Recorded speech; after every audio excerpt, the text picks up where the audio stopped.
परिचय। दोपहर के खाने का वक्त है। प्रीति का परिवार डाइनिंग टेबल पर बैठा है। प्रीति अपनी प्लेट पर नजर डालकर भौहें चढ़ाती है। उसकी मां ने पालक की सब्जी बनाई है, लेकिन यह प्रीति को अच्छी नहीं लगती।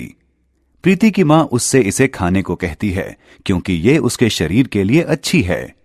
प्रीति ये सोचकर हैरान है कि वह जो भोजन खाती है वह उसके शरीर के अलग अलग भागों तक कैसे पहुंच जाता है। इस पाठ में हम ऑक्सीजन, पोषक तत्वों और अपशिष्ट पदार्थों के शरीर के एक भाग से दूसरे भाग तक पहुंचने की प्रक्रिया पर चर्चा करेंगे।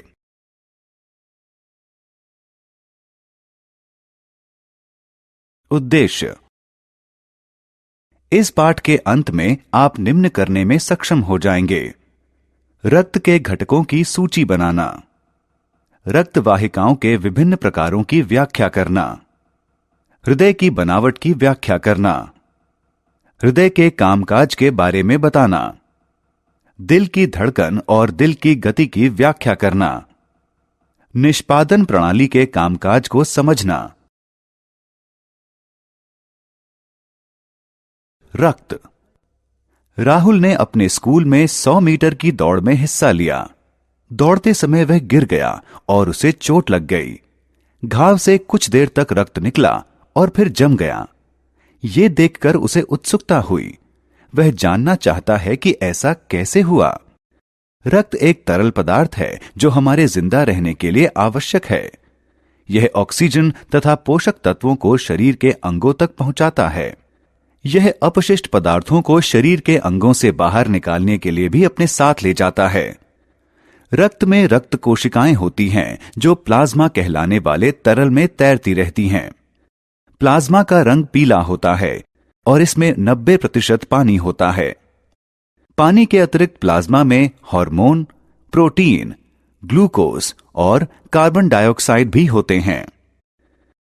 रक्त कोशिकाएं 3 प्रकार की होती हैं: लाल रक्त कोशिकाएं यानी आरबीसी, श्वेत रक्त कोशिकाएं यानी डब्ल्यूबीसी और पट्टिकाणु यानी प्लेटलेट्स।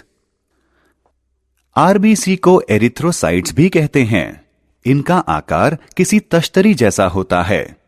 इनमें हीमोग्लोबिन नाम का एक प्रोटीन होता है जिसमें लौह की अधिकता होती है और इसी से रक्त को उसका लाल रंग मिलता है। हीमोग्लोबिन शरीर के विभिन्न हिस्सों तक ऑक्सीजन को पहुंचाता है। डब्ल्यूबीसी को ल्यूकोसाइट्स भी कहा जाता है। इनका आकार अलग अलग होता है। ये शरीर में दाखिल होने वाले जीवाणुओं और विषाणुओं से जूझने के लिए एंटीबॉडीज को उत्पन्न करते हैं। पट्टिकाणु यानी प्लेटलेट्स को थ्रम्बोसाइट्स भी कहा जाता है। इनका आकार अंडे जैसा होता है। इनसे रक्त के थक्के बनने में मदद मिलती है।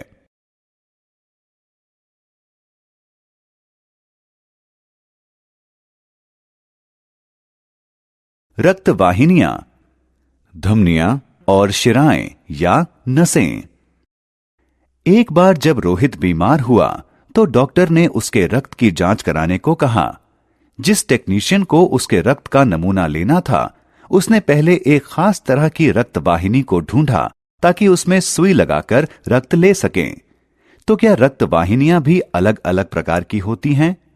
जी हां, हमारे शरीर में 3 तरह की रक्त वाहिनियां होती हैं: धमनियां, शिराएं और केशिकाएं या बेहद बारीक नसें। धमनियां मोटी दीवारों वाली रक्त वाहिनियां होती हैं। वे ऑक्सीजन युक्त रक्त को हृदय से शरीर के अन्य सभी अंगों तक ले जाती हैं। धमनियां भी 2 प्रकार की होती हैं: प्रणालीगत धमनियां, ये ऑक्सीजन युक्त रक्त को हृदय से शरीर के दूसरे अंगों तक ले जाती हैं। फुफ्फुस धमनियां, ये ऑक्सीजन रहित रक्त को हृदय से फेफड़ों तक ले जाती हैं। शिराएं पतली दीवारों वाली रक्तवाहिकाएं होती हैं। ये त्वचा के निकट होती हैं। ये ऑक्सीजन विहीन रक्त को शरीर के विभिन्न हिस्सों से हृदय तक ले जाती हैं। अधिकतर शिराओं में शिरा परक वाल्व यानी वीनस वाल्व होते हैं जो ये सुनिश्चित करते हैं कि रक्त केवल हृदय की ओर ही प्रवाहित हो। ये वाल्व रक्त को वापस बहने से रोकते हैं। इन शिराओं में रक्त का दबाव धमनियों से कम होता है। शिराएं दो प्रकार की होती हैं। प्रणालीगत शिराएं, ये ऑक्सीजन विहीन रक्त को शरीर के विभिन्न हिस्सों से हृदय की ओर ले जाती हैं। फुफ्फुस शिराएं, ये ऑक्सीजन युक्त रक्त को फेफड़ों से हृदय की ओर ले जाती हैं।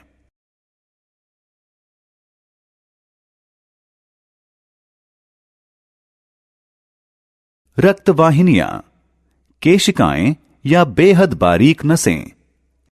धमनियां और छोटी रक्तवाहिनियों में विभक्त हो जाती हैं, जिन्हें रोहिणिका यानी आर्टेरियोल कहते हैं, और ये भी आगे बढ़कर केशिकाएं बन जाती हैं।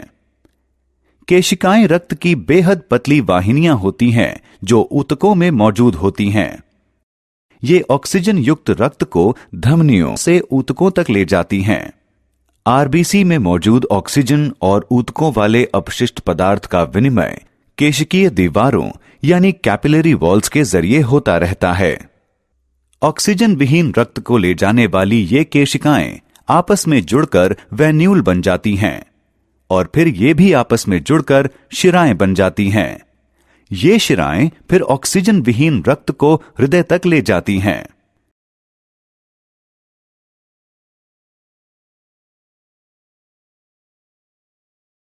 हृदय की संरचना।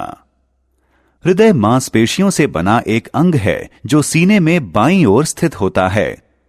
इसका आकार इंसान की मुट्ठी के बराबर होता है। यह रक्त को शरीर के विभिन्न हिस्सों तक पहुंचाने का काम करता है। यह पेरिकार्डियम नामक एक सुरक्षात्मक थैली में लिपटा होता है। हृदय 4 कक्षों में बटा होता है। ऊपर वाले 2 चेंबरों को बायां अलिंद और दायां अलिंद कहा जाता है। नीचे वाले 2 चेंबरों को बायां निलय और दायां निलय कहा जाता है। सेप्टम नामक एक मांसपेशी हृदय के बाएं और दाएं हिस्से को अलग अलग करती है। हृदय की कार्यप्रणाली। हृदय का दाहिना भाग शरीर के अन्य हिस्सों से प्राप्त ऑक्सीजन विहीन रक्त को शुद्ध करने के लिए फेफड़ों में लाता है। हृदय का बाहिना हिस्सा फेफड़ों से प्राप्त ऑक्सीजन वाले रक्त को बाकी शरीर में पंप करता है। हृदय सिकुड़ने और फैलने की एक खास ताल के जरिए रक्त को शरीर में प्रवाहित करता है। जब हृदय फैलता है तो यह रक्त से भर जाता है और जब यह सिकुड़ता है तो रक्त हृदय से बाहर चला जाता है। हृदय की एक बार फैलने और सिकुड़ने की प्रक्रिया को दिल की धड़कन कहा जाता है। 1 मिनट में दिल जितनी बार धड़कता है उसे हृदय गति कहा जाता है। किसी स्वस्थ वयस्क मानव का दिल 1 मिनट में 70 से 80 बार धड़कता है।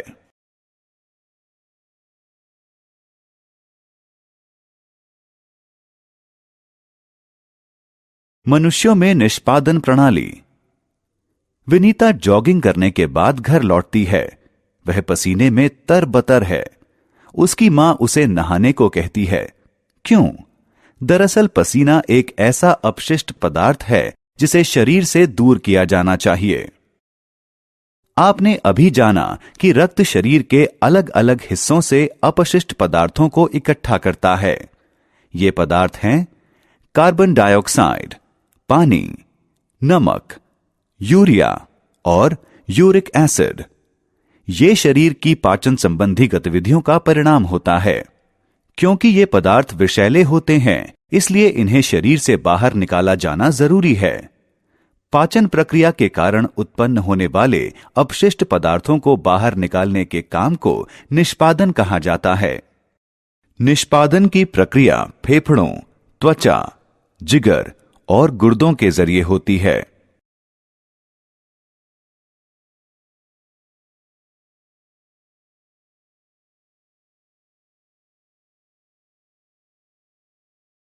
सांस छोड़ने की क्रिया के दौरान फेफड़े शरीर से कार्बन डाइऑक्साइड को बाहर निकालते हैं।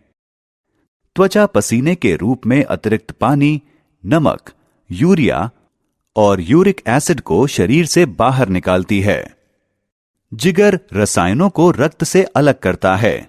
यह बाइल नामक एक तरल छोड़ता है जो अपने साथ जिगर से निकलने वाले अपशिष्ट पदार्थ को आंत में पहुंचा देता है। गुर्दे सेम के आकार के होते हैं और ये दो होते हैं। ये शरीर के विभिन्न हिस्सों से आने वाले रक्त को साफ करते हैं। इस प्रक्रिया के दौरान उपयोगी चीजें फिर से रक्त में अवशोषित हो जाती हैं और अपशिष्ट पदार्थ पेशाब के रूप में बाहर निकल जाते हैं। मूत्र मूत्रवाहिनी के जरिए मूत्राशय में पहुंचता है। यह मूत्राशय में जमा होता है और मूत्रा मार्ग यानी यूरेथ्रा नाम की एक मांसल ट्यूब के छोर पर मौजूद छिद्र यानी मूत्रारंध्र के जरिए बाहर निकल जाता है।